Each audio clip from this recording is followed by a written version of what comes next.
Hello po mga dude, kumusta po sa lahat po ng mga Aquarius bago bumabalik at mga cross-watchers. Maraming salamat po at naklik niyo po itong video na to. Hindi po ito magre-resonate sa lahat mga dude. Paalala po na makikita niyo po ang video na to para sa inyo. Kung nagkataon, kung kasalukuyan po ay sabay-sabay ang problema po ninyo sa career, sa trabaho, yan po, sa negosyo, ano man po yung pinagkakitaan po ninyo or sa pera. Kung sabay-sabay po ang problema sa pera. Alright, so hindi po kayo magre-resonate dito kung wala po kayong problema sa pera or sa career, sa trabaho po ninyo or sa pinagkakitaan po ninyo. Yan po, parang ang daming umaatake sa'yo, mga dude. Parang marami nagagalit na sa inyo. Uncomfortable na po talaga kayo sa sitwasyon po ninyo. Sabay-sabay yung problema. At pakiramdam po ninyo ay naghahabol po kayo. Naghahabol or nagmamakaawa. Yan po, sa trabaho, sa pera. Alright, kung ano man po yan na pinagdaraanan po ninyo na talagang napakabigat at nahihirapan po kayo dahil sino nga naman ang hindi mahihirapan kung sabay-sabay yung problema po ninyo. So, napakahirap po niyan. Maaari din po na online, may kinalaman sa online projects, online business, online platform.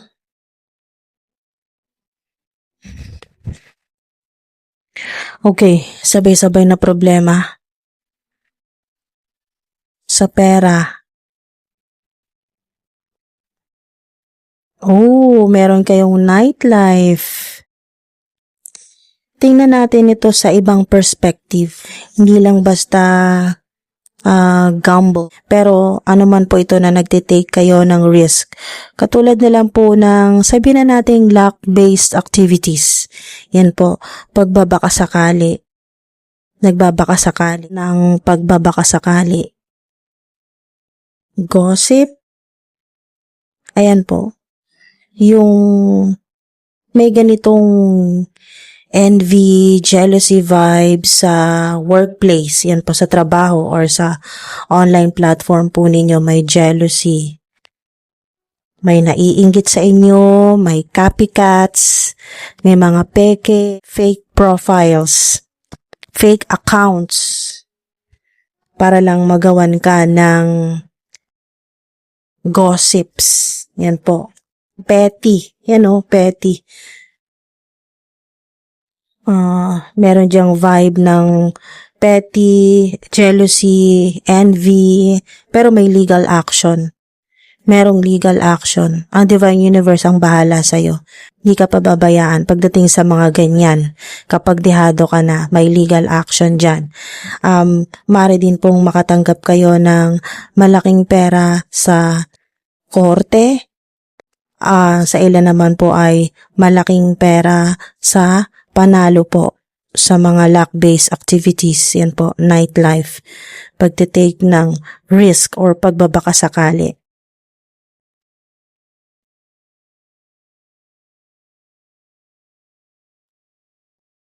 Ay, tugma-tugma talaga dito sa mga gossipers. Yan po. May mga toxic talaga sa paligid po ninyo. May mga unhealthy behaviors. Yan po mga dude. Merong naiinggit sa'yo sa trabaho.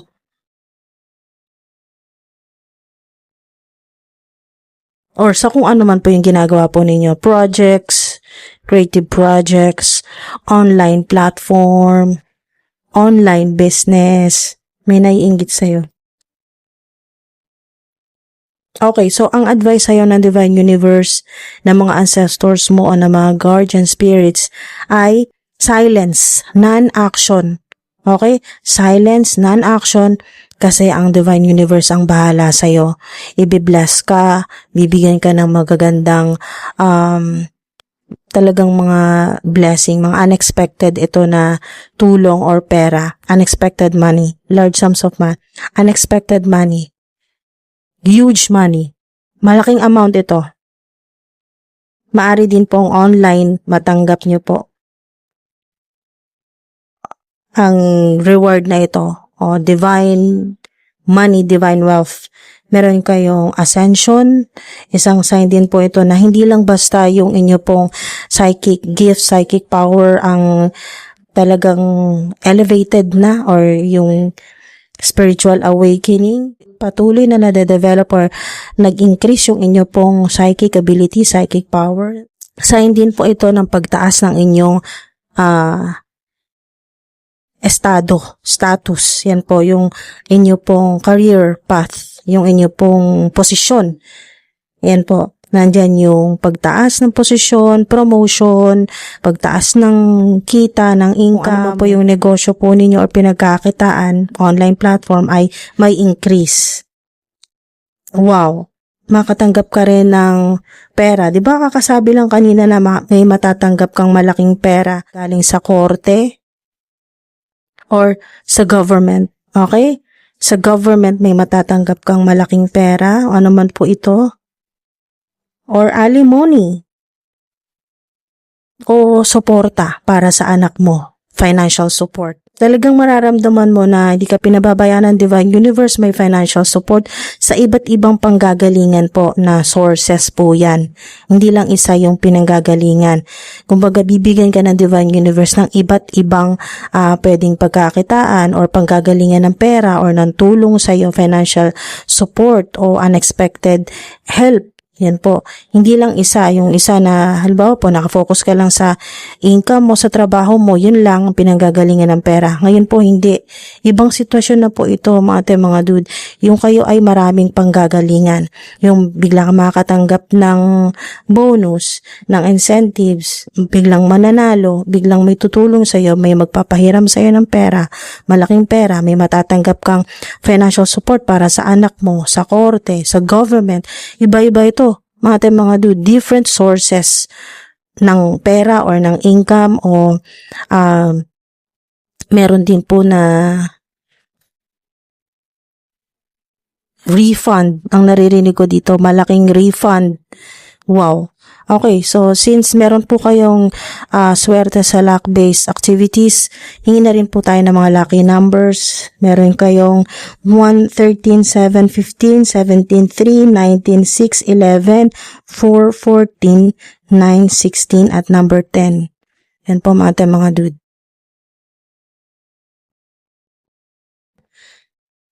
Wait for a better offer. Diba? Hintay-hintay ka lang, darating yan, mas maganda, mas malaki ang pera na darating sa'yo, mas malaking sweldo, mas malaking komisyon, ano man po ito, malaking pera. Wait for a better offer.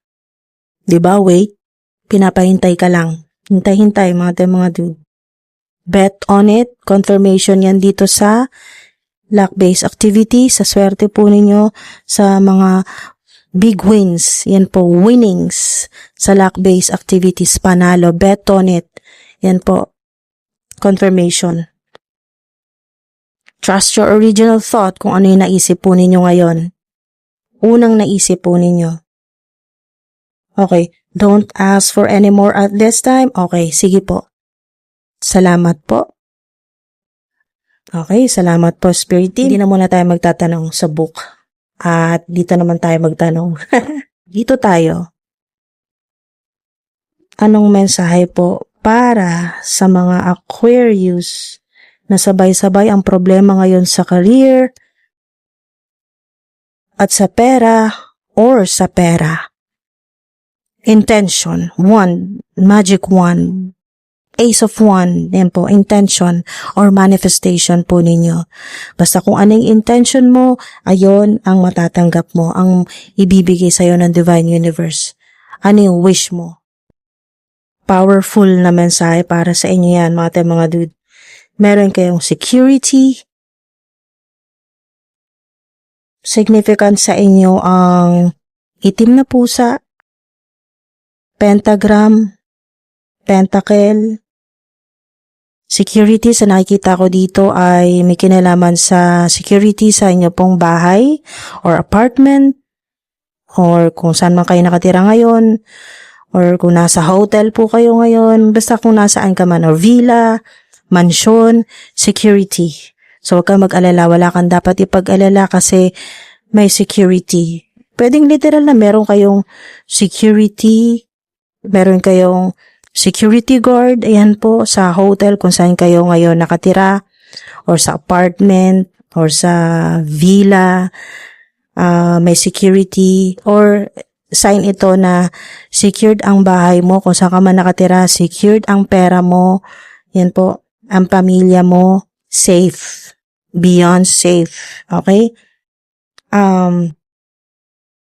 May kinalaman din po sa mga ilaw, yan po, maaring plano nyo bumili ng mga solar lights, ganyan po, para maliwanag yung harap ng inyong bahay or paligid ng inyong apartment, ng bahay. Para din po na mag-purchase po kayo ng CCTV, yan po. Sa may kinalaman sa security, meron din pong mensahe dito ang Divine Universe na kayo po ay papadalhan or bibigyan ng security. Pwedeng ito po ay tao na talagang magpoprotekta sa'yo or security na maaring ito ay isa sa mga spirit guides po ninyo. Gabay. Okay? Para secured ka kahit saan ka pumunta, kahit nasaan ka or nasa bahay ka. Safe. Wow, ang ganda na mensahe sa inyo, mga dude. Kahit pa sabihin na sabay-sabay yung problema sa ngayon, kahit pa sabay-sabay ang mga problema mo sa trabaho, sa career, sa negosyo, o sa inyo pong kaperahan, sabay-sabay ang problema, at least naman hindi mo na po problemahin yung safety mo. Yan po, bahala na ang Divine Universe at ang mga binigay niya sa'yo na magiging protector mo o magbabantay sa'yo. Significant din po ang itim na pusa. Maring maitim na pusa malapit sa bahay mo or sa apartment mo na hindi random na nandyan siya. Okay? Kundi para protektahan ka at bantayan ka. Ilayo ka sa mga negative energy or tanggalin yung mga negative energy na nagbabadyang dumikit sa bahay mo or pumasok sa bahay mo or sa apartment mo. Kayo po ay safe. Yan po. Fulfillment. Chalice or Ace of Cups. Napakaganda nito mga dude. Ito yung windfall of abundance, windfall of money, healing, happiness, prosperity, nandito na. Wow, fulfillment eh.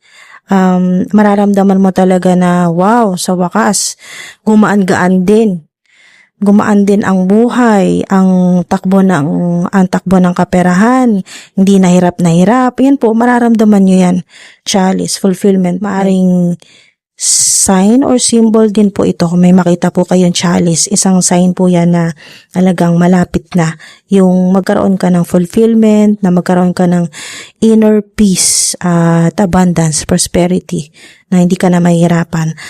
Makakaramdam ka din ng, at mararanasan mo, hindi lang basta mararanasan mo ang security, stability. Yan po, safety. At secure din po yung inyong pera or yung hanap buhay. Okay? Hindi yung pong minsan meron, minsan wala. Okay? So, secure, nandyan po yung stability. So, mangyayari po yan, lalo na kung yan po yung inyong, ito po yung inyong minamanifest. Yan po. Intention. Yan po yung intention po ninyo. Kasi kahit hindi nyo po sabihin, nakikita po yan ng Divine Universe kung ano yung intention mo, kung ano yung nasa puso mo, ano yung gusto mo. Okay? So mga dude, sana may nakuha kayo dito, mapakinabangan po ninyo, gamitin po ninyo sa kabutihan, at kunin lang po ninyo yung nagre-resonate po sa inyo, skip, itapon nyo po, i-rebuke nyo po yung mga negative energy, yan po. At yan po sana ay magbigay ng inspirasyon, hindi lang basta makagaan ng inyo pong kalooban ng isip po ninyo, hindi makatulong. Sana may maitulong po sa inyo. Yan po. At yan po, gamitin nyo pa rin po yung inyong intuition, yung inyong discernment. Hindi po lahat ng naririnig po ninyo ay naka-align sa inyo pong frequency or sa inyong energy. Yan po mga dude. Basta tandaan nyo po na kung ano po yung magiging desisyon po ninyo, ano man po yung gusto po ninyong gawin, dapat po naka-align po yan sa inyong intention. Yan po. Sa kung ano yung gusto ng puso mo, kung anong gusto ng soul mo, kung ano yung magpapasaya sa'yo, kung ano yung magbibigay sa'yo ng fulfillment. Ayan po mga dude. At security. Security, safety, sa pera, sa lugar kung nasaan ka at sa kung ano ginagawa mo, or security, safety sa inyo pong hanap buhay, sa inyong career, o sa kaperahan. Yan po. At syempre security na rin po sa mga ganitong toxic na mga tao. Mga tao na may unhealthy behaviors na magde-drain ng energy po ninyo, magbibigay sa inyo ng toxicity or ng negative energy para kayo po ay mawala sa inyo pong focus. Yan po, yung mga distraction tong mga to, dapat hindi ka magpa-apekto. Kahit sa online, may mga distraction, lalo na po sa mga public influencers. Kung kayo po ay may online platform, maraming distractions, maraming gustong sumira po sa inyo, pero huwag kayong magpa-apekto. May security din po dyan. Okay? At kayo po ay bibigyan or padadalhan ng Divine Universe ng security na hindi po basta-basta makakapasok sa inyo pong energy, yung mga ganyan pong toxic energy or evil energy sa mga tao na may masamang intention sa inyo. Basta good intentions, yan lang po yung ma-attract po ninyo at kaperahan, mga dude, at blessing at swerte din po. Kasi may swerte din po kayo sa mga luck-based activities, sa mga pagbabaka sakali. Alright, so maraming salamat po. At sana ay may nakuha po kayo dito. Ingat po kayo palagi. Salamat po sa mga sumama po sa akin hanggang dito po sa dulo. Thank you po. Hanggang sa susunod po.